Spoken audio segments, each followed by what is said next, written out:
एक दफा का जिक्र है कि एक घने और हरे भरे जंगल में मैनू नामी एक छोटा और नरम मुलायम खरगोश रहता था। मैनू का एक बहुत ही पक्का और प्यारा दोस्त था जिसका नाम चैनू था।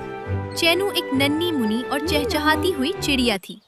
दोनों हर वक्त साथ खेलते और पूरे जंगल में घूमते थे। एक दिन मैनू को बाग में एक बड़ी लाल और मीठी गाजर मिली। मैनू गाजर देखकर बहुत खुश हुआ। उसने सोचा, इतनी मजेदार गाजर मैं अकेले नहीं खाऊंगा, मैं अपने दोस्त चैनू के साथ मिलकर खाऊंगा। मैनू ने आवाज देकर चैनू को बुलाया। चैनू उड़ती हुई आई और दोनों ने मिलकर मजे से गाजर खाई। मैनू की इस बात से चैनू बहुत खुश हुई और उसका शुक्रिया अदा किया। सबक: मिल बांटकर खाने से प्यार बढ़ता है और दोस्ती और भी गहरी हो जाती है। Don't forget to like, share, and subscribe to Sheen Tunes.